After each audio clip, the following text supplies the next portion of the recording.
Cristiane. Só gratidão aí, muito feliz com a sua presença, de verdade. Gente, então a gente vai dar aqui, né, Paulinha? Vamos prosseguindo, vamos então para a próxima temática, né, que é sobre planejamento tributário, estratégias e boas práticas para o assistente de contabilidade. A Paulinha também junto comigo vai aí falando, eu vou compartilhar aqui o slide com vocês, tá? Para a gente poder ir seguindo. Vocês estão aí visualizando, né? Pronto. Então, só falar um pouquinho para quem não é meu aluno, que nós temos 3 turmas aqui, né?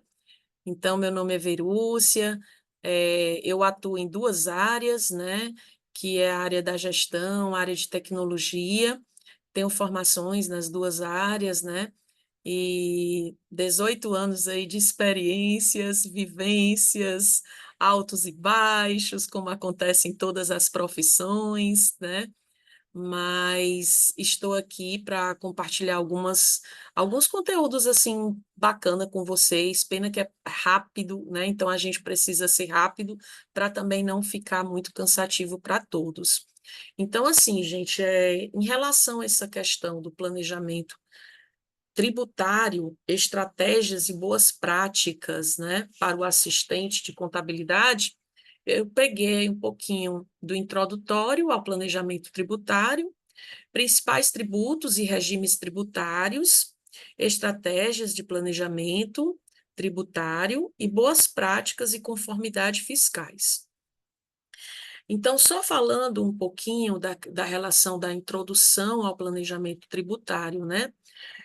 Dentro de uma definição aí, na verdade, o planejamento tributário ele é um conjunto aí de ações legais, né, que vai visar minimizar uma carga tributária nas empresas, tá?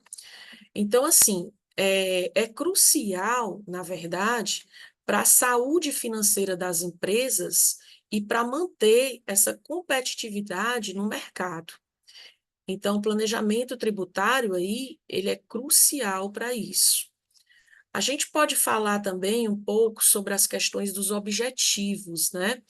Que eu coloquei aqui, é claro que tem bem mais do que isso, mas eu coloquei de uma forma mais simplificada. Então, os objetivos que eu coloquei foi reduzir a carga tributária, aproveitar os incentivos fiscais, melhorar o fluxo de caixa e garantir a conformidade com a legislação fiscal. Quem quiser fazer alguma pergunta ou deixar para depois, também fique à vontade, certo, gente? Paulinha aí está acompanhando vocês no chat, né? Então, fica mais fácil aí para poder até responder alguém. Então, assim, quando a gente fala nessas questões dos principais tributos, né? Então, eu coloquei aqui o IRPJ, todo mundo já deve saber, né? Essa sigla, que é o Imposto de Renda Pessoa Jurídica, né? Que é aquele imposto de renda para as empresas, né? Ele possui, por sua vez, a tributação sobre o lucro das empresas. Então, é um imposto de suma importância para as empresas. Nós temos também como tributos aí o CSLL, que é um tributo também de contribuição social. Essa contribuição social desse tributo é sobre o lucro líquido, tá? Que, na verdade, é uma contribuição federal sobre o lucro.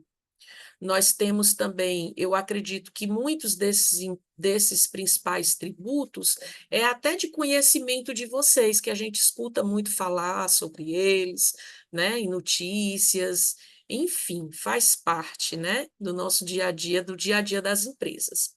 E temos aí o PIS, que é o Programa de Integração Social, que na verdade o PIS ele tem uma contribuição para financiar o quê? A Seguridade Social, tá?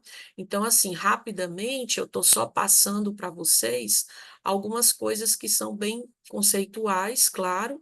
A gente pode, se a gente for entrar, por exemplo, em detalhes, a gente vai passar uma aula ou até mais falando só sobre tributos, né? Mas, na verdade, não é isso. Eu quero trazer só algumas coisas que são bacanas e importantes para vocês. Nós temos aí o COFINS, para quem não sabe, o COFINS é a contribuição para o financiamento da Seguridade Social. Aí você me pergunta, como assim, professora? Ou seja, o objetivo desse tributo é exatamente contribuir para a Seguridade Social. Temos o ICMS, que é o Imposto sobre Circulação de Mercadorias e Serviços, muito conhecidos por todos nós, né?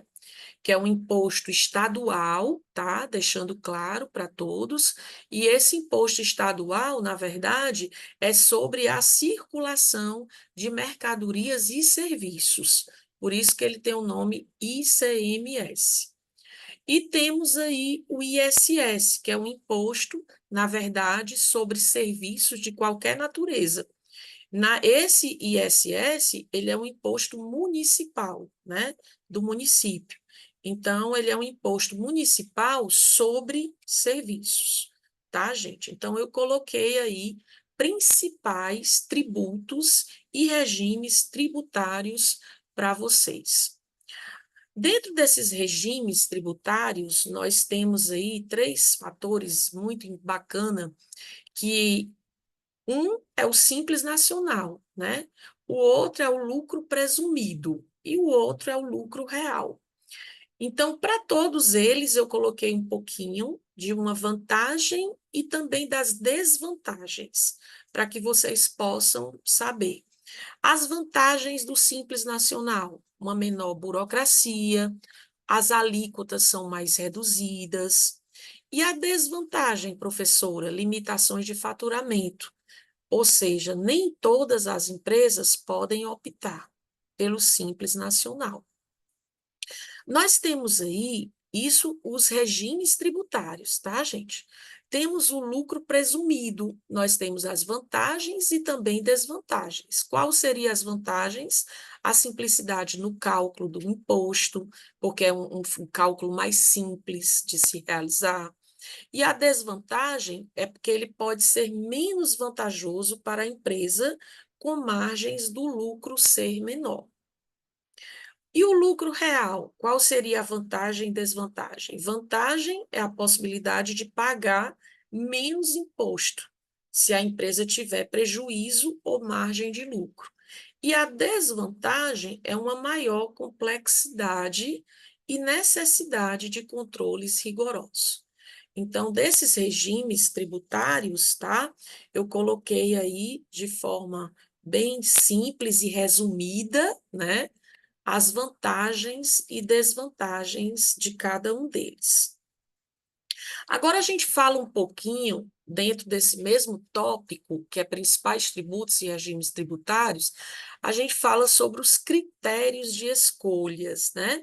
E dentro desses critérios de escolhas, o que que a gente pode analisar? O tamanho da empresa, o faturamento anual e o tipo de atividade da empresa.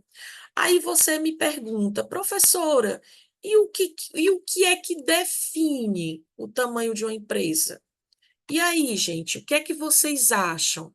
Coloca para mim no chat o que é que vocês acham na mente de vocês, dentro dos conhecimentos que vocês já adquiriram, né? Ou que vocês têm, o que é que define o tamanho de uma empresa? Fala aí para mim rapidinho para ver se você está aí correto dentro desse contexto. Alguém quer falar? Alguns estão Só falando tá aí. falando no privado. Isso aqui não, estão mandando mensagem dizendo que é faturamento, né? Faturamento, muita gente falando faturamento. Juliana, Olha aí, Vander comentando. faturamento, faturamento, capital. Mas, gente, para efeitos legais, né? O que é que acontece? O porte da empresa é exatamente a capacidade, a sua capacidade econômica, tá? Então, realmente, o que vai determinar é o faturamento anual bruto, incluindo aí empresas de grandes portes, por exemplo, a matriz, as filiais. Então, que vai definir, parabéns aí, né? Tá vendo aí, ô Ana Paula, como a galera está estudando? Então, o que vai definir Sim, realmente, o que vai determinar é o faturamento anual bruto, tá? Porque o porte é a capacidade econômica da empresa. E aí nós temos aí faturamento anual, né? O que seria esse faturamento anual, né? O próprio nome já diz, né? Faturamento anual, ele vai ser o quê? Vai ser o valor total que vai ser obtido pelas vendas. Vendas de quê? Dos produtos ou serviços, depende da atividade da empresa, né? E aí, dentro desse determinado período, sem considerar os custos, tá?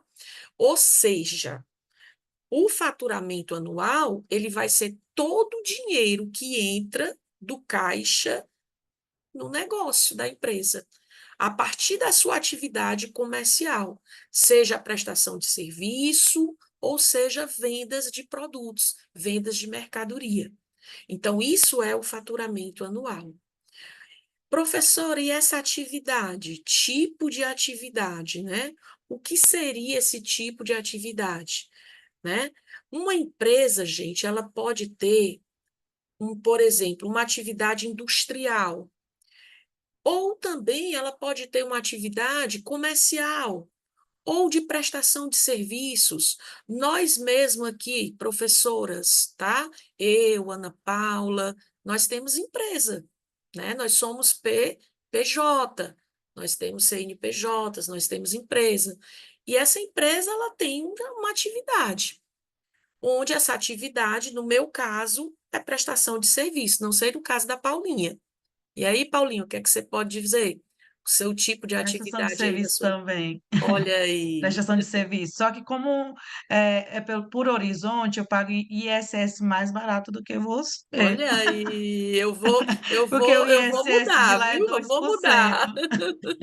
Isso aí quer dizer também sobre como negociar ou entender melhor essa questão do E- regime tributário, a gente trabalhar isso para diminuir os nossos custos, né? De forma Exatamente. legal, é claro, né? Para a gente não sonegar, Isso, mas colocar a empresa, e é por isso que as empresas vivem fazendo isso, colocando em outros locais que tenham incentivos, né? Esses isso, incentivos são formas também de planejamento tributário. com A minha empresa ela certeza. fica em Horizonte, então é 2% de ISS, né? Se fosse Isso. em Fortaleza, 5%. 5%, Então, meu que é o filho, que eu pago. É. 3% já é uma diferençazinha, viu? É, em cada nota faz uma diferença, hein, Paulinha?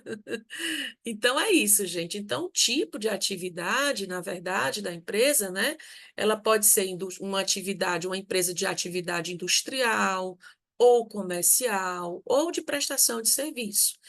Por exemplo, dentro de uma atividade industrial, a empresa, por exemplo, pode ser uma gráfica, pode ser uma metalúrgica, né? Pode ser uma empresa de bebidas, tá? Então, dentro do ramo comercial, a atividade pode ser um mercado, pode ser uma loja, por exemplo, de vender roupas, tá? Então, nós temos, cada empresa, ela possui a sua atividade, certo? Acredito que deu para ficar claro essa questão. Agora a gente vai um pouquinho, né, para as estratégias aí de planejamento tributário, onde eu coloquei, né, a primeira estratégia aí, a redução da carga tributária, né? Nessa redução da carga tributária, nós temos dois pontos aí que são fundamentais, que são os incentivos fiscais e os benefícios fiscais regionais. Assim como nós temos aí a elisão e a evasão. Aí você diz assim, professora, o que que a senhora está falando, né? Então vamos lá. Gente, em relação a essa redução aí da carga tributária, tá? Nós temos nos incentivos fiscais, nós temos, por exemplo, a utilização de benefícios fiscais, como, por exemplo, a lei do bem para as empresas inovadoras, tá? E dos benefícios fiscais regionais, nós temos aí incentivos que são oferecidos pelo município, pelos estados, tá? Então, isso é muito interessante como estratégias para o planejamento tributário. Aí você me pergunta, e essa questão, professora, da elisão, da evasão fiscal, né? O que é essa elisão fiscal? Algum de vocês já ouviu falar sobre isso? Alguém que sabe, tem noção do que é uma elisão fiscal? Alguém já ouviu? Se quiser falar no chat, fique à vontade. Hein? A Andréia tinha levantado a mão, não sei se era para fazer uma pergunta ou comentar sobre. Isso, Pronto. com licença. No caso sobre a empresa, quando contrata ou pessoa física ou, no caso, CNPJ, qual é a vantagem para a empresa e a vantagem para a pessoa, né, que vai trabalhar? Pronto. A empresa, quando ela contrata pessoa física, geralmente existem várias modalidades de contratação, né? Hoje, as empresas estão trabalhando com várias modalidades de contratação. Então, assim, geralmente, pessoa física ou faz por CLT, né?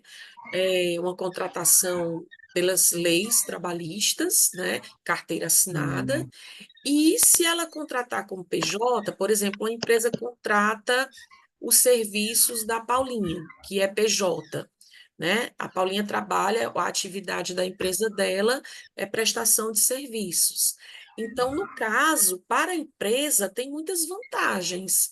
Por quê? Porque não gera aquele vínculo empregatício. A Paulinha vem, ela é contratada para fazer um determinado serviço. Paulinha, você vai ministrar esse curso durante este período. E aí é uma prestação de serviço. E aí você vai receber por esse serviço que você prestou. Só que ela, por ok. ser pessoa jurídica, ela vai ter todo que emitir uma nota fiscal para a empresa poder pagar o serviço dela. Então, não gera aquele vínculo empregatício. Hoje em dia, muitas empresas estão contratando PJ por isso, né? Você fica solta. Aí você me diz assim, professora, mas tem vantagens? Tem, gente. Tem vantagens. Por incrível que pareça, ser empresa, nós profissionais, hoje em dia muitos profissionais são empresas. Tem vantagens porque a gente, além de prestar serviços dentro da nossa área, a gente pode fazer consultorias, né, nas empresas, a gente pode participar de licitações, a gente pode fazer muitas coisas e a gente pode atender a várias empresas. A gente pode atender a pessoa física e a pessoa jurídica. Então, o leque, ele fica mais aberto para a gente. Existem desvantagens? Existem, mas a gente tem uma gama de oportunidades, o que a gente pode abraçar dentro da nossa empresa, para a nossa empresa. Respondi a tua pergunta, querida? Sim, senhora, obrigada. De nada. Então, voltando aí, né, para a questão da elisão fiscal, para quem não sabe, é o planejamento tributário que vai seguir a lei, né? Então, como adiantamento de receitas, antecipação de despesas.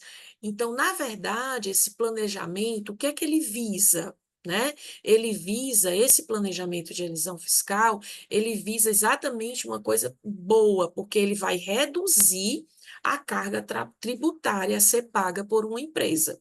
Então, o objetivo maior da elisão fiscal é exatamente isso, né? É o planejamento visar essa redução de carga tributária que vai ser paga para a empresa. E o que seria a evasão fiscal? É os atos ilegais que acontecem demais, né, gente? Que muitas empresas, né, usam da má-fé para evitar pagar impostos, né? Sonegar impostos. Então, é exatamente isso, tá?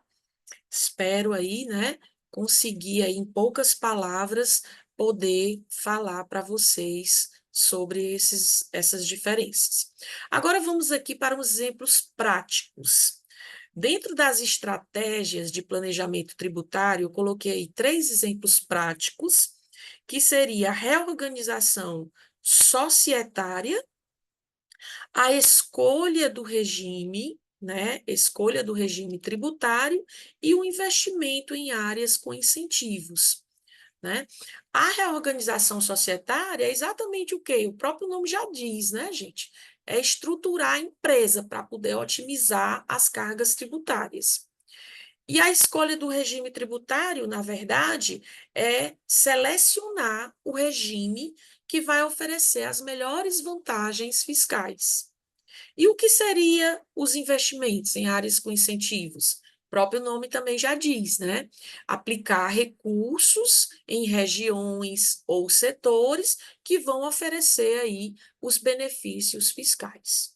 Certo? Então, aí foram 3 exemplozinhos práticos que eu coloquei para vocês nas estratégias de planejamento tributário.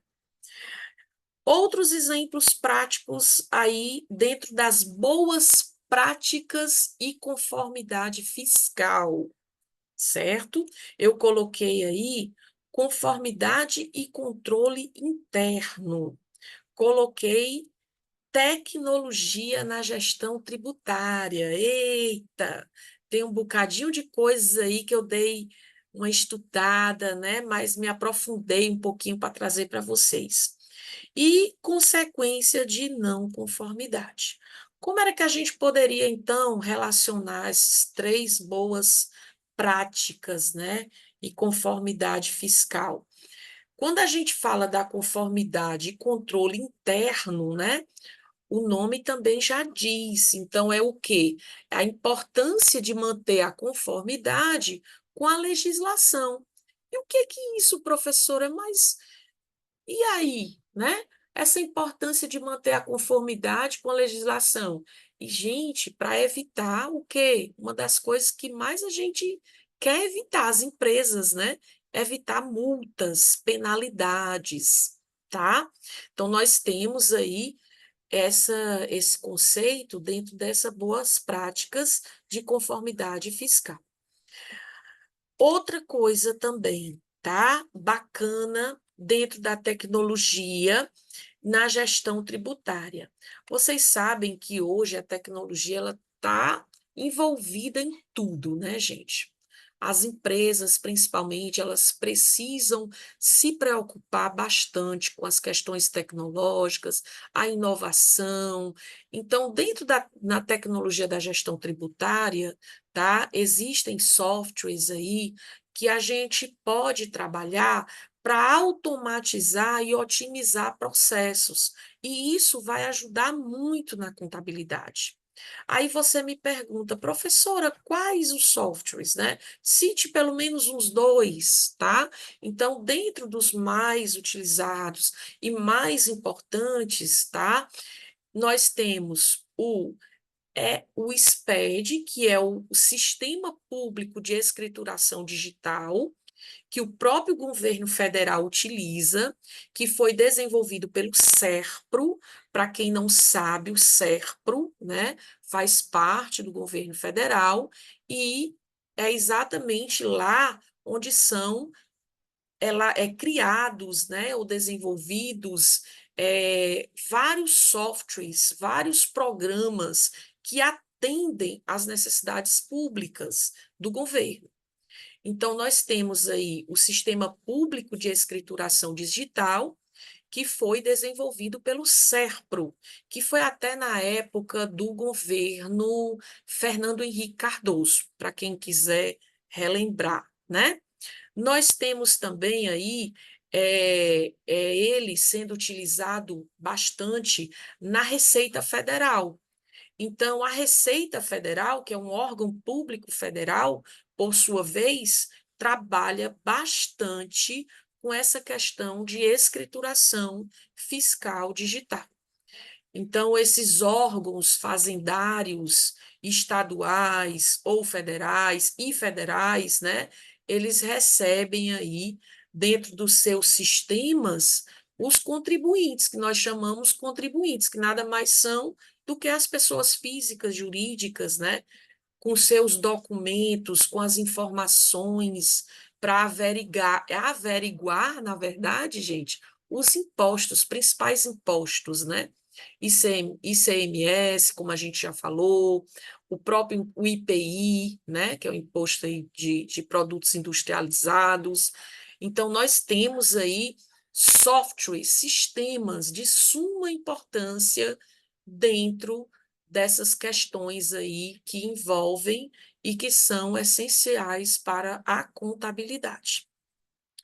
Nós temos também, por exemplo, muitas empresas utilizam também um sistema que facilita muito na sua rotina de trabalho, né? Para poder cumprir com as obrigações e os prazos em dia, né? Quando eu falo obrigações, eu falo em obrigações fiscais, obrigações tributárias. Nós temos aí o famoso ERP, né? São 3 siglazinhas, ERP, né? Então, o sistema ERP, ele é contábil, ele trabalha exatamente numa gestão fiscal e tributária das empresas. Então, um sistema aí de muita importância, né? Ele organiza aí a parte das finanças, o pagamento de tributos, as obrigações, como eu já falei, né? E ele trabalha aí com automação, eficiência. Então, a gente pode, aqui eu posso citar para vocês, na questão das boas práticas, né, e tecnologia, esses 2 exemplos aí, conforme eu citei. E, professor, em relação às consequências, né, da não conformidade, o que é isso exatamente, tá?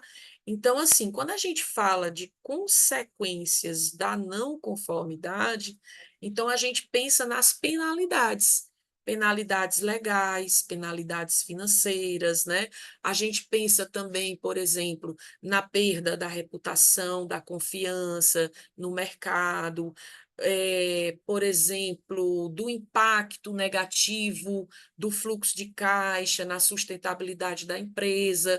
Então, são vários fatores, tá, que causam aí uma não conformidade e que é importante a gente falar sobre isso. Caso vocês queiram perguntar alguma coisa, né? Então eu finalizo aqui o meu tema, certo? Dentro dessa temática tão bacana, né? Foi rapidinho, porque a gente não pode se estender muito, mas aí o que foi que eu falei? Planejamento tributário, estratégias e boas práticas para assistentes de contabilidade. No caso, nós temos turma aqui de contabilidade, né? E aí, uma mensagenzinha de motivação para vocês, do famoso Charlie Chaplin. Lute com determinação, abrace a vida com paixão, perca com classe e vença com ousadia. O mundo pertence a quem se atreve, e a vida é muito para ser insignificante. É isso aí, meu povo, avante ao sucesso, né? Esse é o meu grito de guerra. Maravilhosa como sempre, trazendo aí pontos riquíssimos. Ai.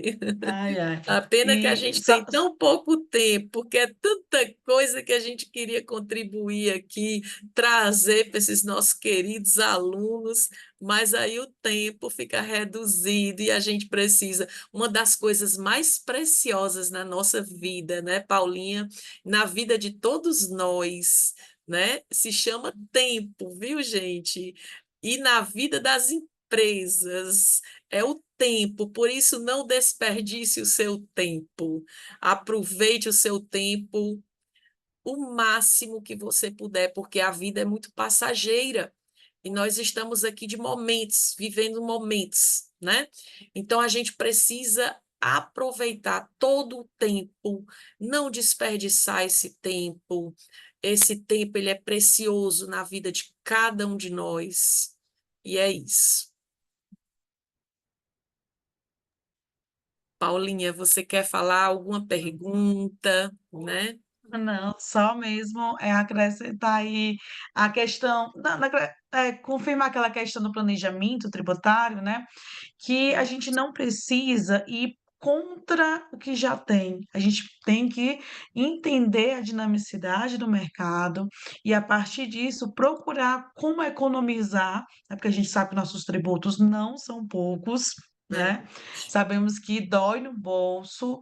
No entanto, como eu fazer para estar dentro dos processos corretos e também economizar para a empresa?